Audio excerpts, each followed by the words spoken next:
El sistema financiero moderno muestra señales claras de desgaste. No se trata de un colapso inmediato ni de una crisis puntual con la que aparece, como la que aparece de forma cínica en los titulares. El problema es más profundo, más estructural y por eso mismo más difícil de percibir. La mayor parte de las personas sigue con su vida cotidiana porque el sistema aún funciona en apariencia. Los bancos operan, los pagos se procesan y los mercados siguen abiertos. Sin embargo, la historia económica demuestra que los sistemas no se rompen cuando hay pánico generalizado, sino cuando existe una confianza excesiva en que nada puede salir mal.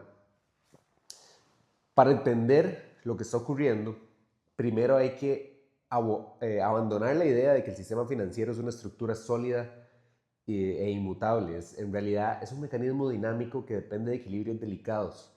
Cuando esos equilibrios se fuerzan durante demasiado tiempo, el sistema no colapsa de inmediato, sino que empieza a fallar lentamente. Esa lentitud es precisamente lo que lo vuelve peligroso, porque normaliza el problema que antes se consideraban excepcionales. Entonces, uno de los pilares fundamentales del sistema financiero actual es la deuda. Gobiernos, empresas y hogares operan bajo un nivel de endeudamiento que habría sido impensable décadas atrás. La deuda dejó de ser una herramienta puntual para convertirse en la base del funcionamiento cotidiano. Los gobiernos emiten deuda para financiar déficits permanentes, las empresas dependen del crédito barato para sostener su crecimiento y las familias utilizan préstamos para cubrir necesidades básicas que antes se pagaban con ingresos reales. El problema no es la existencia de deuda en sí mismo, sino una normalización como la única vía de funcionamiento. Cuando un sistema necesita endeudarse cada vez más solo para mantenerse estable, este deja de ser resiliente. Se vuelve dependiente de condiciones externas muy específicas como tasas de intereses bajas, acceso constante al crédito y confianza generalizada. Otro elemento clave es la inflación, que muchas veces se presenta como el problema central cuando en realidad es un síntoma. La inflación no surge de la nada, aparece cuando la creación de dinero supera la capacidad real de la economía para producir bienes y servicios. En lugar de ajustar el sistema de forma directa, la inflación actúa como un mecanismo silencioso de redistribución. No elimina el dinero de las cuentas bancarias, pero reduce su poder adquisitivo de manera progresiva. Esto suele suceder, suele pasar desapercibido porque ocurre de forma muy gradual. Las personas no sienten un impacto inmediato, sino una pérdida lenta de capacidad de compra. Con el tiempo se necesita más dinero para mantener el mismo nivel de vida y ese ajuste se percibe como algo normal. Sin embargo, lo que realmente está ocurriendo es una transferencia de valor desde quienes dependen de ingresos fijos hacia quienes tienen mayor capacidad de protegerse frente a la inflación. La estabilidad que se proyecta desde las instituciones financieras es en gran medida una narrativa necesaria para que el sistema siga funcionando. Los mercados financieros dependen de expectativas. Si la confianza se rompe de una manera muy abrupta, las consecuencias pueden ser inmediatas. Por eso las señales de advertencias suelen minimizarse o reinterpretarse como eventos temporales. No porque quienes gestionan el sistema desconozcan los riesgos, sino porque reconocerlos abiertamente podría acelerar el proceso de ajuste. Entonces la confianza es el verdadero cimiento del sistema financiero.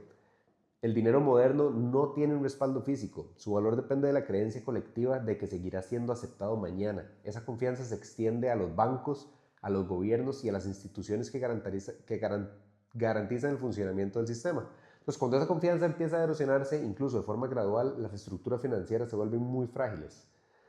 La historia económica ofrece múltiples ejemplos de este patrón. Antes de cada gran crisis existe un periodo prolongado de expansión basado en deuda, seguido por una fase de complacencias. Durante este tiempo, los riesgos se subestiman y se asume que el crecimiento continuará indefinidamente.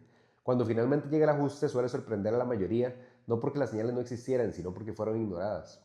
La clase media suele ser la más expuesta en este tipo de escenarios, no por falta de esfuerzo o responsabilidad, sino porque su estabilidad depende directamente del correcto funcionamiento del sistema. Los ingresos salariales, el acceso a crédito y la capacidad de ahorro están profundamente ligados a la salud financiera general. Cuando el sistema entra en una fase de ajuste, la clase media absorbe gran parte del impacto a través de la pérdida del poder adquisitivo, mayor carga fiscal y restricciones en su crédito. Entonces existe también un componente psicológico importante porque muchas decisiones financieras se toman asumiendo que el futuro será una extensión del pasado reciente, ¿verdad? Este sesgo lleva a subestimar los cambios estructurales y a mantener estrategias que funcionan en otro contexto, no entender el entorno macroeconómico, que es lo que está generando problemas inmediatos. Entonces es importante aclarar en este análisis que no se basa en teorías conspirativas, no se trata de un grupo oculto manipulando el sistema de manera coordinada, sino de un conjunto de incentivos que empujan a todos los actores a tomar decisiones de corto plazo. Gobiernos que buscan evitar ajustes impopulares, empresas que persiguen crecimiento constante y consumidores que intentan mantener su nivel de vida. Y el resultado es un sistema que funciona, pero cada vez con menor margen de error. Entonces, frente a este escenario, la reacción instintiva suele ser el miedo o el pánico, pero ninguna de las dos respuestas nos es útil. Tampoco se trata de rechazar por completo el sistema financiero o de aislarse de él. La clave está en comprender cómo funciona el sistema y cuáles son sus límites, entender que la estabilidad no es permanente y que los ciclos económicos forman parte del sistema, nos permite tomar decisiones más informadas.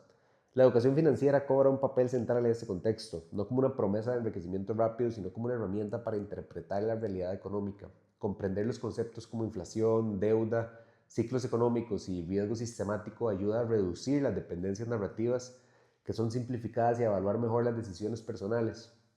A nivel individual, la responsabilidad financiera adquiere mayor relevancia.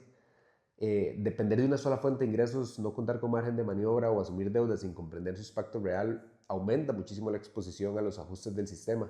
Entonces, diversificar, planificar y mantener una visión a largo plazo no elimina los riesgos, pero sí los reduce bastante. El verdadero problema no es el sistema financiero cuando enfrenta tensiones, todos los sistemas complejos las enfrentan. El problema es ignorarlas o asumir que no tendrán consecuencias. Los ajustes no suelen ser opcionales, simplemente ocurren cuando los desequilibrios alcanzan cierto punto. Entonces, comprender que el sistema financiero está atravesando una fase de transformación permite abandonar la pasividad. No se trata de predecir fechas ni de anticipar colapsos, sino de aceptar que las reglas cambien con el tiempo. Quienes mejores entienden este proceso tienen más margen para adaptarse. Y en última instancia, esto no es un llamado al pesimismo, sino a la claridad. El sistema financiero no está fallando porque sea inherentemente malo, sino porque ha sido llevado a un nivel de exigencia que reduce su estabilidad. Reconocer esta realidad permite tomar mejores decisiones y lo hace a uno dejar de operar en modo automático. Pensar de forma crítica sobre el dinero, el crédito y la economía ya no es una opción reservada a expertos. Durante muchos años se asumió que estos temas pertenecían exclusivamente a economistas, banqueros o responsables de la política pública. Sin embargo, la realidad actual demuestra que las decisiones macroeconómicas tienen un impacto directo y cotidiano en la vida de todas las personas. El sistema financiero moderno opera a una escala y una complejidad que lo hacen difícil de comprender a simple vista. Las interacciones entre los mercados, los bancos centrales, los gobiernos y los actores privados generan dinámicas que no siempre son intuitivas.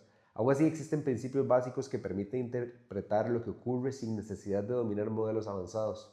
Entender cómo se crea el dinero, cómo se transmite el crédito y cómo se distribuyen los riesgos es fundamental para no depender únicamente de narrativas oficiales. Uno de los errores más comunes es creer que los problemas financieros siempre se manifiestan de una forma muy evidente.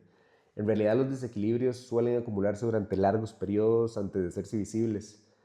La expansión prolongada del crédito, el aumento constante de la deuda y la dependencia de estímulos monetarios son señales que aunque son aisladas pueden parecer manejables, pero que un conjunto indica la fragilidad creciente del sistema. La política monetaria ha jugado un papel central en este proceso. Durante años, las tasas de intereses bajas facilitaron el acceso al crédito y estimularon la actividad económica. Sin embargo, esta estrategia también incentivó una mayor asunción de riesgos y redujo el margen de maniobra frente a futuras crisis. Cuando el costo del dinero, a esto se le suma el desafío de los déficits fiscales que están presentes. Muchos gobiernos han optado por financiar gastos crecientes mediante endeudamiento, postergando ajustes estructurales que podrían resultar políticamente costosos. Y si bien esta estrategia puede sostener el crecimiento en el corto plazo, aumenta la exposición a shocks externos que limitan la capacidad de respuesta ante escenarios que son adversos, ¿verdad?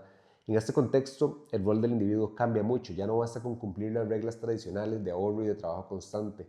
Es necesario evaluar cómo las decisiones personales se insertan en un entorno económico más amplio. Esto implica cuestionar supuestos, analizar riesgos y aceptar que la estabilidad no es un estado permanente, sino una condición temporal.